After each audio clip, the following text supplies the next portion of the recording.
Anything from super outrageous to you're wounded in some kind of way. How do you let it go? So I'll give you it all that's on my mind right now in response. Thank you, my love, for the question. I think a lot of people will benefit because sometimes you're murderously rageful when someone is being just shit.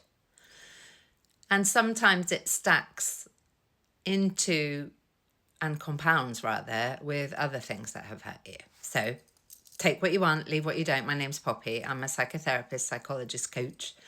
I work for you. I'm unaffiliated. I self-regulate, and I'm spicy and ethical and pro you being able to take care of you, have boundaries, and live a healthy, wealthy life. So you could bear in mind something where someone like me might encourage you to let it go. So have that in your mind. Something that, you ruminate about or has really disturbed you, triggered you, activated you. You may have blown up about it. It may be the reason why you get headaches, repeat depressions, anxiety, panic attacks.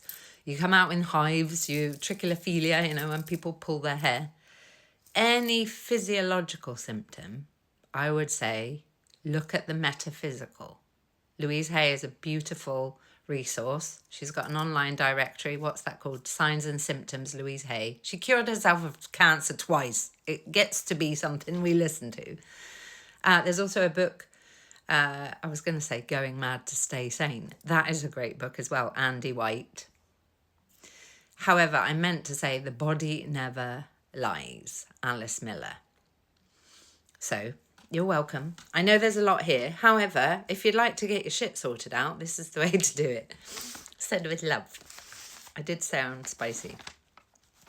I'm spicy because, in my opinion, see if this resonates, pop a 2 in the chat if you do, is you're set up to gaslight you, doubt you, worry, stay in a box, feel guilty if you push back in some kind of way. And unfortunately, our culture doesn't teach us how to have our own back, how to be gracious and direct about the truth.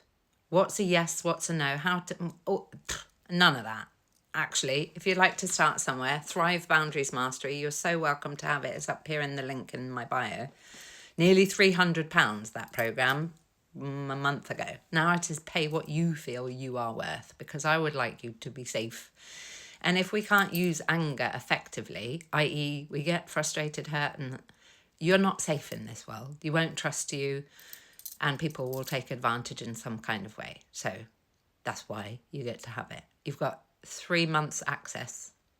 That way you're accountable to doing the work, which is the greatest thing you can ever do, in my opinion, is learn how to be direct and take care of you, because it affects other people when we're too nice. In fact, nice at all. I don't do nice. I do good. A good person and a nice person is very different. So this may be very different than you've heard, is if you're nice, meaning you put a mask on, you pretend, no, it's only me, and then, you get sick, or you talk to your friends, or you don't speak directly. That's not nice, my love. That's manipulative. You're manipulating you, and by default manipulating others. It will stack the resentment. You end up being judgy, feeling alone, and so on. So here's my points of reference. In fact, no, it isn't. I'll do a part 2, because then I get to see, and you get to see, are you actually interested in a solution to being stirred up by life and how to let it go. So essentially, how to be a good person, how to make yourself happy, you take control of your life, what you're thinking, feeling and doing.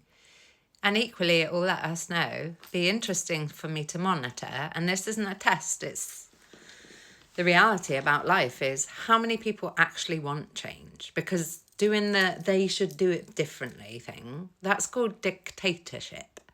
Ego, judgment. If they change, I'll be fine. If you're like me, I'll be fine. If you think like all that stuff, that's not an adult position. We all have a healthy, functional adult that knows about moderation and boundaries. Even if we haven't been taught them, intuitively, you know, you're the heart brain. The heart develops before the brain. this has a lot of wisdom. We listen to the long recruiting sentences, attack, judgment. If I do that, then this will happen, and all the stuff. Unfortunately, our culture, in my opinion, globe-wide, does us a massive disservice in that you're raised in some kind of way to think you're doing it wrong, and therefore you suffer alone. Essentially, in my opinion, we are gaslit universally, and the way to find a victim is you find out who's feeling alone and is alone. The bully is usually in a great big group of people, and that great big group might be the school system, the government, the anything. So if you feel alone, overwhelmed, distressed, nobody will understand. What I hear classically globe-wide from pretty much everybody I speak to is, nobody will understand if I speak to this. I'll get judged, they won't get it, they'll think I'm mad, all the things. Pop a 20 in the chat if that's you. If you'd like help, because waiting for other people to change is, in my opinion, a victim position. Learned helplessness. It's not our fault, we're groomed for this. Learned helplessness. This is personal to me, it affects all areas of my life and it will never change. Pop a 3 in the chat if you get stuck with learned helplessness. Nothing will change that way, my love. Believe me, I've lived it. So, part 2 is coming. If you'd like it, I'll see you there. You could save the video, share the video. I cannot tell you, 30 years, I can tell you and will. 30 years of working with all kinds of people, from psychiatric, mental health, serious mental health, to peak performance with athletes and pretty much everything in between. Couples, families, organisations, groups, etc. Very well people, professionals, you name it. Same issue.